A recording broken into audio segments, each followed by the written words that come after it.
You deserve what you accept. And I'm going to be talking about a story that I had when I was in a relationship with my first girlfriend, ex. Well, she's an ex, obviously, okay. There's no shame on anything. I'm not sitting there saying, oh, you did wrong, because I was in that same boat, and I think a lot of guys are. They just don't talk about it. So, when you are a great person in morals and stuff, and you want to give everyone the best benefit of the doubt, they may have some questionable things about them, but you think, hey, I accept them for who they are, and they're going to be on a better path now. They're going to be a better person in the future because that's what they told me. So when I was a young boy, my first girlfriend came at me pretty strong. She liked me. She found me attractive. I didn't find her attractive at first. I wanted somebody else that was hotter, but the one chick that was hotter than her, I had asked out. And, I have the guts, I have the balls to go up to women and ask them out and, all that stuff. Apparently a lot of guys are scared to do that. I don't understand why. But anyways, okay, I got rejected by this girl that was really hot, but yeah, whatever. Life goes on. Now, this girl that found me attractive, she was fit. She wasn't like some monstrous blob or anything like that. She was fit. Just personality-wise, she wasn't really my type or something that I saw as like, it's too much, too bubbly, too, like, I want someone more chill. She was like a Hello Kitty kind of, vibe type deal. Anyways, she would send me notes, give me notes, and I'd read them and be like, okay, yeah, whatever, I'll entertain it, whatever. And nothing happened for like 2 years. We graduated high school, and then we reconnected on MySpace. And she was out of a relationship, and she had told me she had a, bad relationship with her father. She was just living with her mom. It's like red flag right there. There's that. And had already been through 5 relationships since then or something. And I was like, you know what? This will be like actually my first girlfriend, because I was career oriented and I was doing things with my life besides like getting involved with girls all the time. I was doing things. And so we meet up and sparks fly, things get better, and oh wow, okay, this chick is actually really cool. And it was almost like I didn't have to do anything. Everything was just falling right in my lap. I didn't have to do too much. Red flag number 2. So things were really cool, like the first 6 months, and she was just like goo goo gaga about me. Something happened when I said, hey, let's start moving in, let's get an apartment.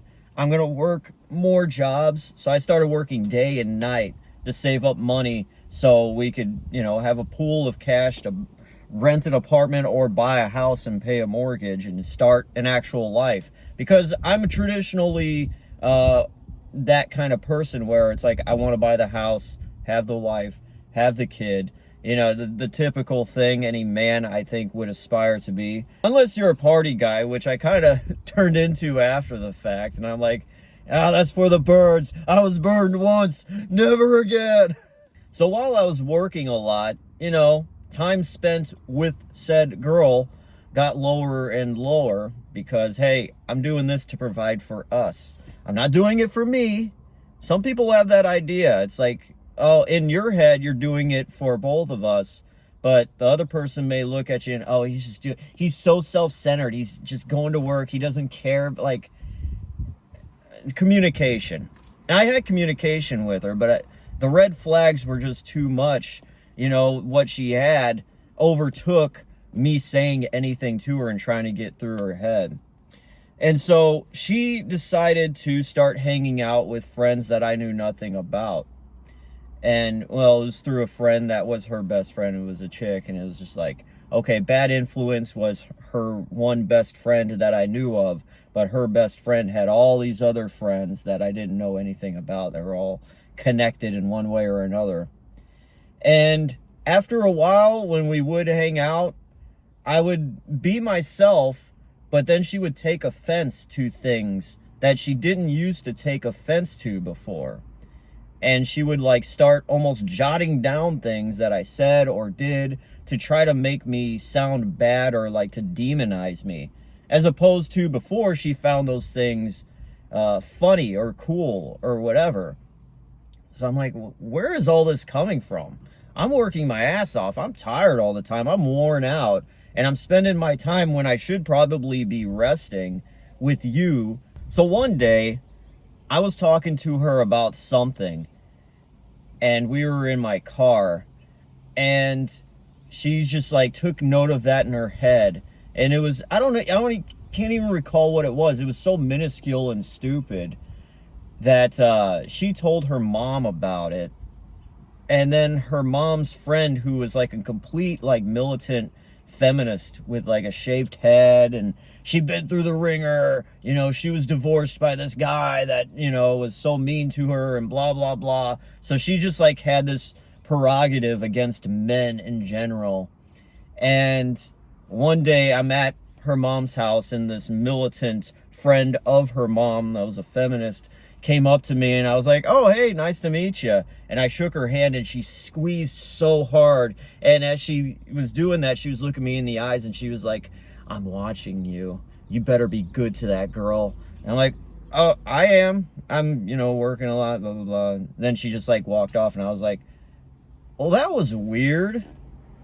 And I turned to my girlfriend, and I was like, what was that all about? She's like, oh, well, you know, my mom talked to her about what you said the other day. And I was like, oh, that one thing that I said that was like not even anything remotely bad, but you took it that way because you're trying to nitpick things about me because you don't want me anymore and you're trying to find a way out now. Okay.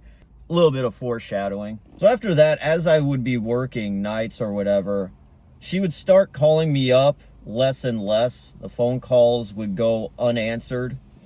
And when she would answer, she would be more like pissy, and she would bring up that she's hanging out with these friends now, and some of them would be guys. Red flag number 3 or 4 or 5. And I'd be like, okay, who is that? Who is that? I haven't met these guys. I don't know if I approve of that. And then she would start saying, you don't, you know, control me or anything. I'm like, I'm not controlling you. It's just kind of, it's a little iffy. Like, what if I told you I was hanging out with girls that you knew nothing about? The shoe was on the other foot. Oh my God. Complete Armageddon. So I wound up meeting said friends, and they were all kind of like off in a way to where when you're hanging out with them, you kind of like see that they're hiding something, or they're making like looks at each other, and they think you're not seeing them make the looks, but you notice, and you're just like, okay, I don't trust any of these guys. And they're not cool. They were like losers. They were grubby. None of them had jobs.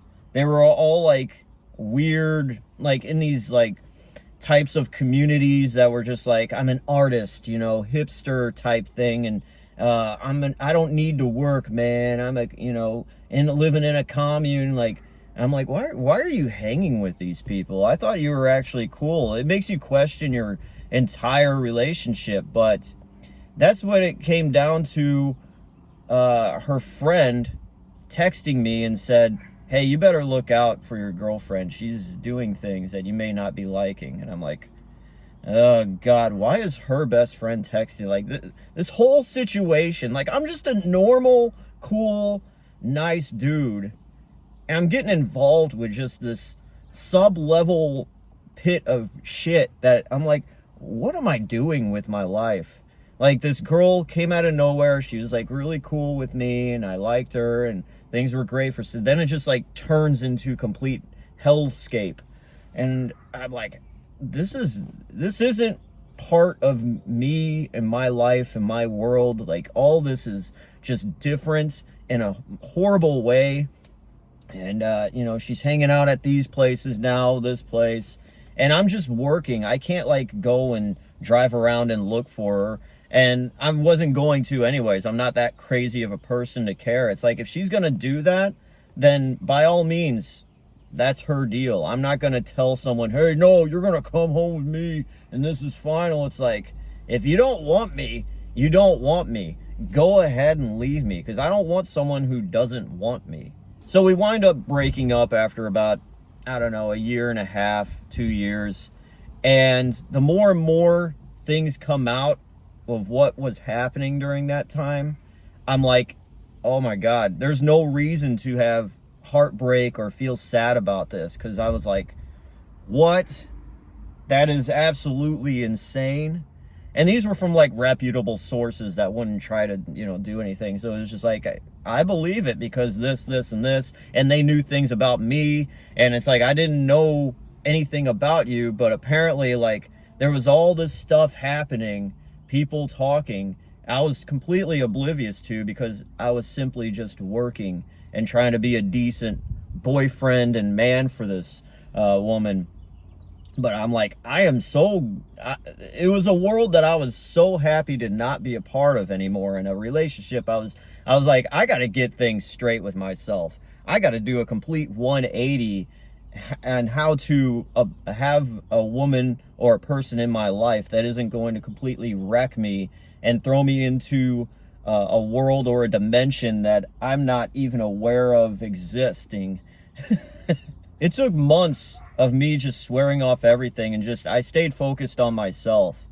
And I learned a lot after that. The world is hard and it's cold, and the people that say they love you may actually not. They may just be doing it because you give them a feeling at the moment, gives them a little thing because they're so imbalanced that you don't even have to do anything, and they start laughing or something because they're like, oh God, there's this new person. Oh God. And then 6 months later, it's hell.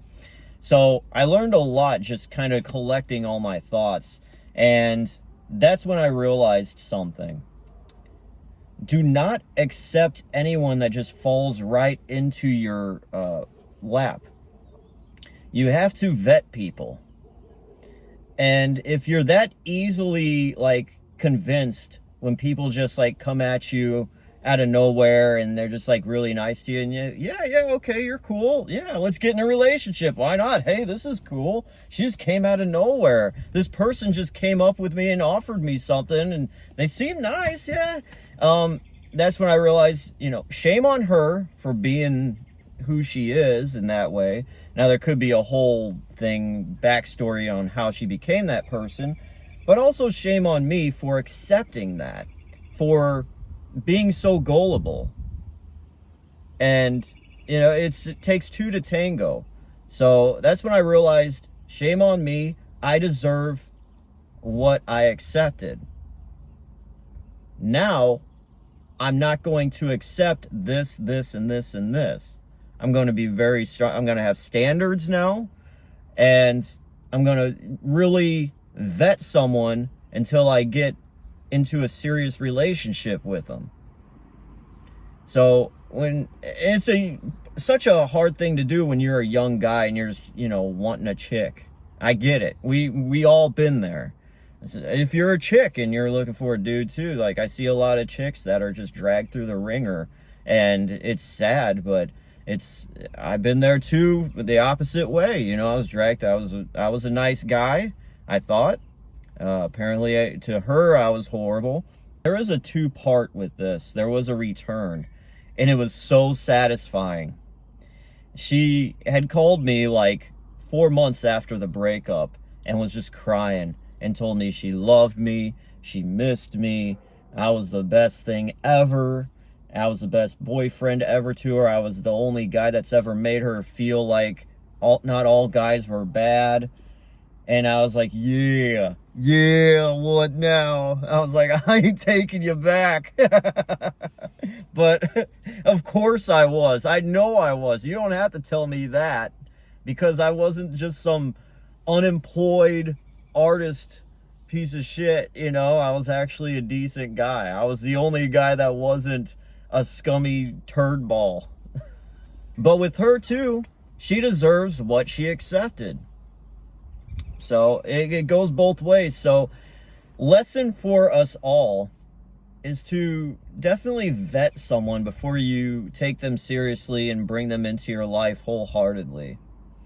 And that's how I wound up with a very good quality person that wound up being my wife. And yeah, life was so much better after I realized, okay, I'm not going to accept this, this, and this. I got to look out for that. And yeah. And it's simple shit. Like, if a girl's hanging out with guys you know nothing about, it's a no-brainer. Like, I never really think about my ex or the relationship anymore. Like, I think about it sometimes, it'll pop in my head and be like, wow, that was actually a part of my life. Damn, okay.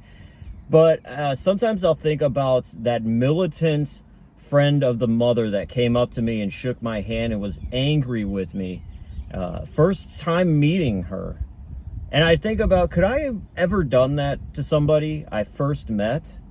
Just like come out of the woodwork with anger right away, have a stern handshake and be like, you better, like, no. Like, that's crazy thinking and doing. And like, who does that? I'll tell you who does that. Someone that got what they accepted.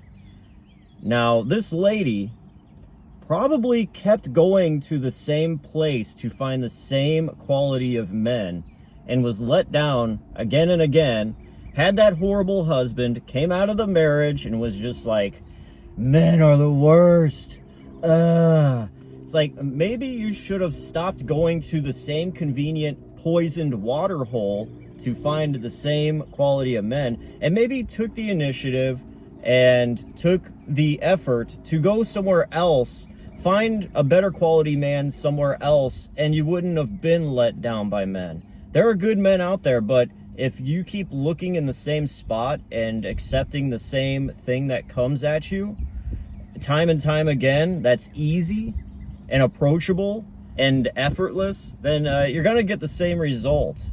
And that goes with men that just like, oh, all women are just the worst. It's like, no, there are good women out there too. You just keep making wrong choices. So I think about that militant feminist woman who hates men. It's like, she should have just found a different guy somewhere else. Like, you keep going to the same poisoned water hole just because it's convenient, thinking you're going to get a different outcome. You're a psychopath. That's all there is to it. So it's you're just a psychopath at that point. And it's your own damn fault. You deserve what you accept. But anyways, lesson for the day. Thank you guys for watching. Have a great rest of the day. And remember, you deserve what you accept. Don't accept shit. Accept goodness, gold. A person that means what they say. And they show you too, not by saying, actions. All right. Take care, guys. Have a great day.